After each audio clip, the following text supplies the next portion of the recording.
Good afternoon, everyone. Thank you for having me at this great conference. It's my first time here. It's actually my first time in Calgary, so I've been checking everything out. I'm actually based in Los Angeles, California, where it's very warm. And so I fortunately checked the weather before I left and brought a jacket because it's a little bit chilly here. But I'm going to be talking today about what I believe is the future of flight, which is hydrogen electric propulsion systems for aircraft. And in terms of my background, I spent the majority of my career working for NASA, specifically the robotic space program at NASA's Jet Propulsion Laboratory. And I always did things which were not on planet Earth, quite literally. My PhD is in propulsion systems enabling exploration of deep space, like out to the main asteroid belt. And I also have an expertise in entry, descent, and landing systems for landing on Mars. I worked on the Curiosity rover and then re-entering Earth's atmosphere. And I even had a stint working on developing a facility for the International Space Station to explore the nature of matter in a quantum mechanical way. And one of the things that I really learned from working in the space program for the majority of my career is that you can solve really challenging problems if you're imaginative, you have the right training, and you have the right team. But after being in a space program for almost 20 years, I decided it was time for me to do something which is a little bit closer or down to earth in terms of being able to solve challenges here at home. And I truly believe, as probably all of us do in this room, that climate change, CO2 emissions is probably the challenge of our species, of our generation as citizens of planet Earth, not just for human society, but for all of the creatures who live here. So I actually left NASA and I went to work in green transportation. I actually went to work on the development of the Hyperloop, which is a ground transportation system, which is kind of like a spacecraft traveling on the ground, operating off of grid electricity, allowing it to be carbon neutral and going really fast. I then spent about 2 years working on the development of battery-powered aircraft for electric vertical takeoff and landing applications. And both the Hyperloop and the eVTOL space that I worked in showed that actually batteries are not a good solution for heavy duty transportation systems, whether that is buses, trucks, trains, the Hyperloop, or aviation. And so in late 2019, I was deciding that I really need to do something to address the decarbonization of aviation by coming up with an energy storage system which could give you the same range, the same payload, the same endurance as you would get with an internal combustion engine. And the way to do that, I believe, and as I'll present to you today, is with hydrogen. So the name of my company is Hydroplane, which I founded, and I am also the CEO of it. But in terms of stepping back a little bit, in terms of my background, is I'm actually a huge fan of science fiction. Anybody in the audience a fan of science fiction by a show of hands?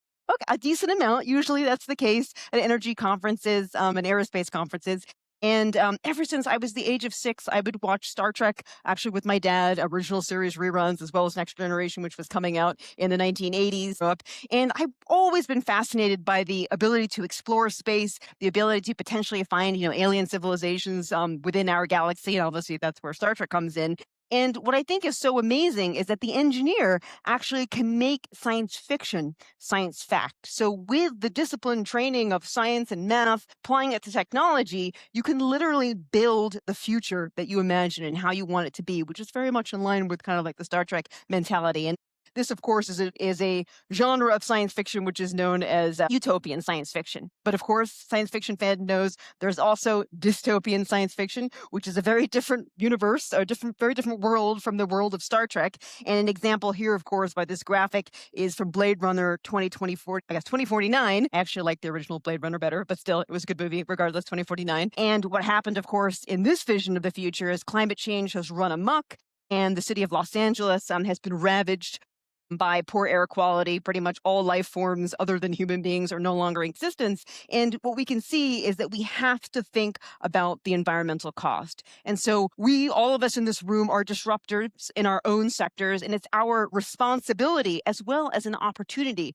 to create technologies to reduce our carbon footprint. And so that's what I'm doing now in the context of my own company. And I think that's probably what everybody in the room is interested to do in their respective areas. But I do take it back to rocket science because that is my training. All of my degrees are in aerospace engineering, and I have a actual expertise in propulsion systems. And so I actually had the opportunity to get interviewed by William Shatner. And I told him Star Trek really inspired me to become an engineer, and he'd heard that all before. And so what is important is that the space program is both inspiring and it can inspire other people, and it can create a whole new generation of scientists and engineers, such as myself and other students that I teach, that are really interested in doing the impossible. So now when we talk about what the challenge is in the context of aviation, is that the carbon footprint of aviation, the amount of CO2 coming out of the sector is actually increasing. It's on the rise. And although it only represents about 2% of the total anthropogenic CO2 emissions from human society, it is going up relative to other types of emissions because aviation is so difficult to decarbonize. With ground-based transportation, you can have batteries in passenger cars. You can have rail systems, whether that be metro, high-speed rail running off of a grid, which is based off of renewable electricity. But aviation is just continuing to increase. More aircraft are being built. More people around the world are starting to use that as a form of transport. And then the other challenge with aviation is it's a highly regulated field, which means that if you're going to develop a new aircraft or a new type of propulsion system, it's going to take you several years to get it into the marketplace, to get it into existence. And if you go up and look at the net zero display over there behind us, there's actually a section which talks about in 2040s, I'll be getting on my hydrogen aircraft, right? Well, I'll challenge that assumption because I think we're going to have hydrogen aircraft much sooner than that, before the end of this decade. But in terms of large jet aircraft, it probably is going to be the 2040 timeframe. But you can really see how the challenge is now to decarbonize aviation. And because of the complexity of getting it into the sector, fully certified, fully regulated, we've got to start working on it now. And I love to always go back to my space program stuff because this graphic is incredibly important. This shows the terrestrial planets, with Earth, our beautiful planet, in the middle, Venus, the red one on the left-hand side, which is one planet in towards the sun from us, and then Mars, which is one planet out from the sun. And what happened to Venus is that it originally started off like an Earth-like planet, but over the course of the past several billion years, it has experienced planetary level climate change. It experienced runaway greenhouse gas effect, where CO2 in the oceans boiled, which then created a really, really hot environment. And right now, on the surface of Venus, the surface temperature is 470 degrees centigrade and 100 atmospheres of pressure. So as we know it, that terrible runaway greenhouse gas effect has basically terminated any possibility for life on the surface, if there ever was. Mars is a very different situation, where it experienced some kind of event, perhaps with the collision of an asteroidal body, which ended up shattering its core,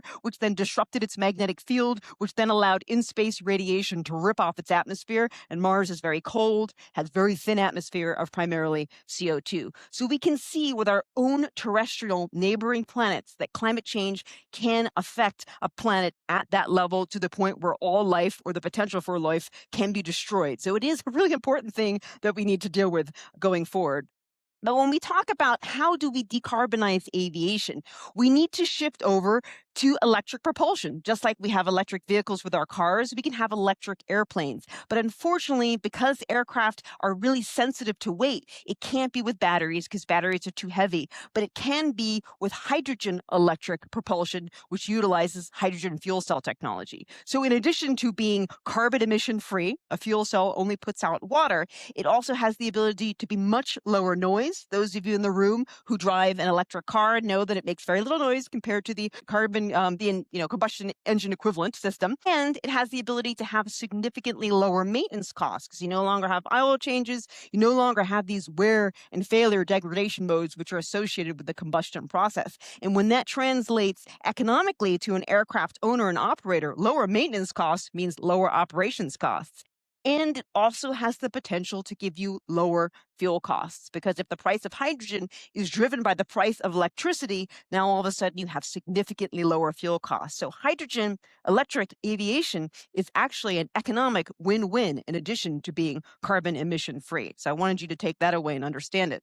And then the other aspect, of course, of electrification of propulsion systems is that at the end of the day, we want to get rid of our reliance on non-renewable resources. And batteries still use lithium, which is not a renewable resource. But what is the most abundant element in the universe? It's hydrogen. It's in space, it powers our sun, and it exists in a chemically bonded form on the surface of our planet in form of water, or H2O. So being able to use hydrogen for propulsion, for electric propulsion, allows you to actually have access to a renewable resource. And that's why it's a really powerful argument for why we would like to use hydrogen as an energy carrier.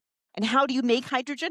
Well, you've probably all heard about there are different types of hydrogen. There's gray hydrogen, which can be reformed from hydrocarbons, can be reformed to produce hydrogen, and that's called gray. You can capture the carbon emissions in that process, and then that would be called blue hydrogen. The real goal for the hydrogen economy is to shift over to green hydrogen which is produced via the electrolysis of water using green energy. And in case you didn't know it, the word hydrogen actually means water genesis in Greek, the coming together of hydrogen and oxygen to produce water. So that's kind of an interesting aside. But ultimately, electrolysis using green energy to produce hydrogen allows you to create green hydrogen, which can be used for a range of different use cases.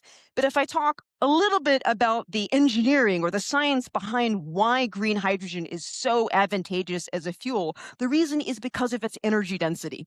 It has a factor of 10 improvement in specific energy over lithium-ion batteries, and it has a factor of 3 improvement over hydrocarbons when it's combusted. When you do an electrochemical process with a fuel cell, it's even more efficient than the traditional internal combustion engine process. What is used as the best rocket fuel of choice for launch vehicles? Liquid hydrogen and liquid oxygen because of the high energy density. So it makes sense to use it for the aviation application as well.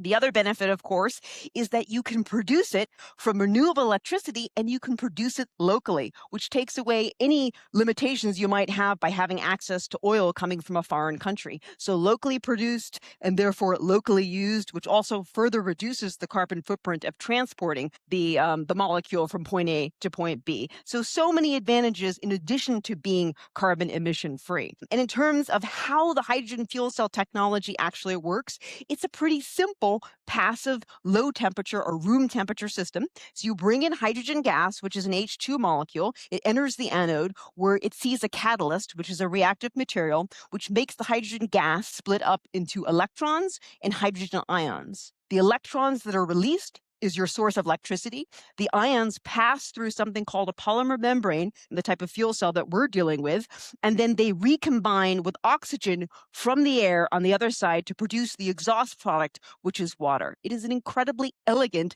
simple solution to generating electricity in a very clean way. There are, of course, ways to further optimize this device, which is what we're working on as a company with a custom hydrogen fuel cell stack for aviation. But there are also ways to reduce waste associated with the production of these systems by reusing components inside of them from, a mission to another mission, so after a certain period of time.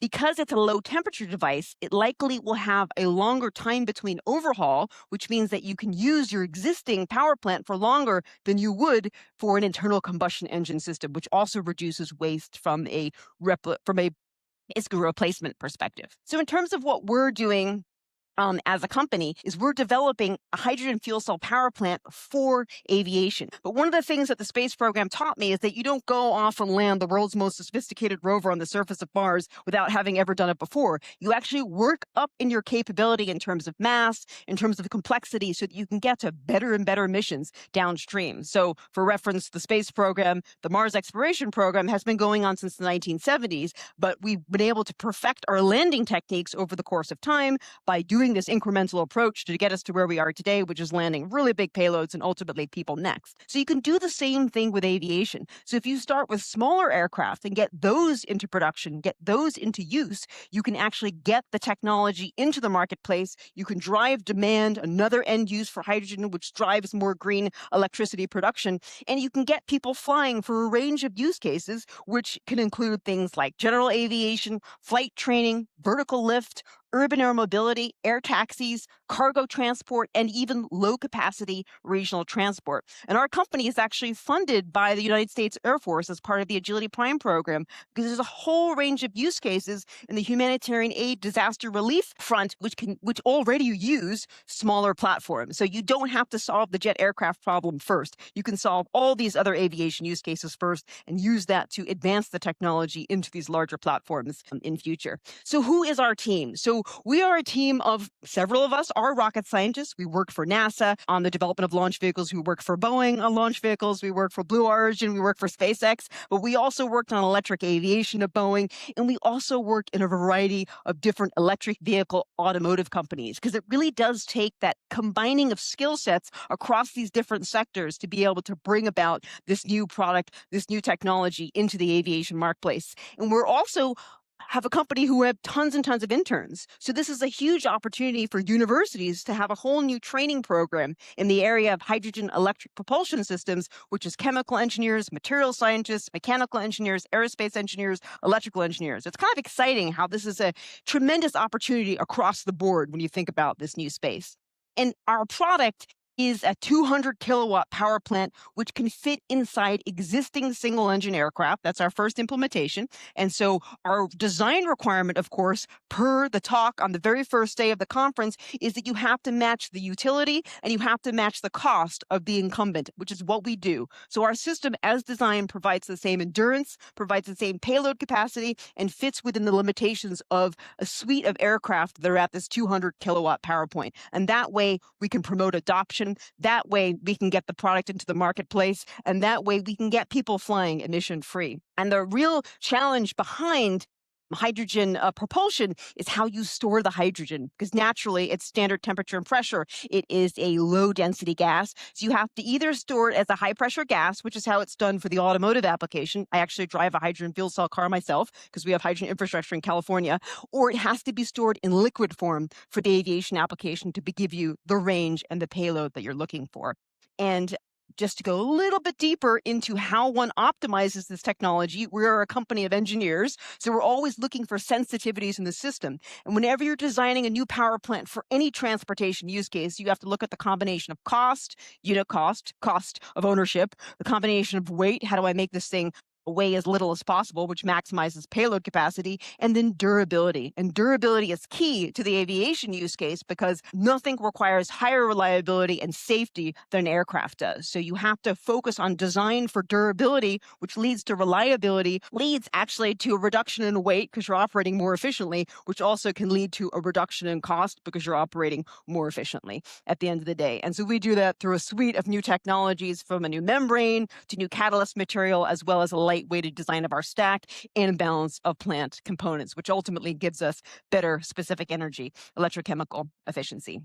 And so right around the corner, we have our first flight demonstration. It's part of our Air Force contract, and we call our first aircraft Protium, which is a single-engine aircraft that you saw there. I myself am a commercial pilot, but I will not be the first one flying it because my investors don't want me to, but I'll probably be the third person that's flying it. And so we'll be flying in early 2023 outside in Los Angeles in the desert location where we're based. We may also fly out of Edwards Air Force Base, who's our end-use operational customer, and it will be a demonstration of our technology, which will get this into the marketplace as quickly as possible.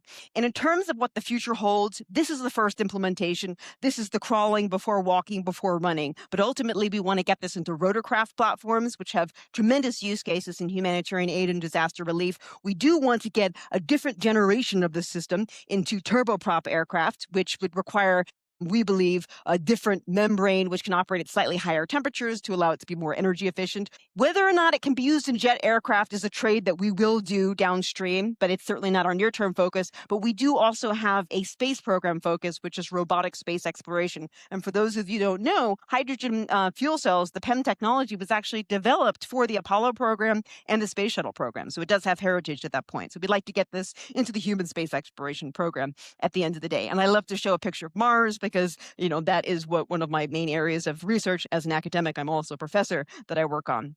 But I do believe that the future of decarbonized aviation is hydrogen, probably hydrogen electric for these types of platforms up to turboprops, and maybe shifting over to hydrogen combustion for jet aircraft in future. And if you're interested in following us and what we do at the company, please do Hydroplane Aero. And if you're interested in following me and my shenanigans, I'm at Dr. Astro. But thank you so much for your time and have a great rest of your conference.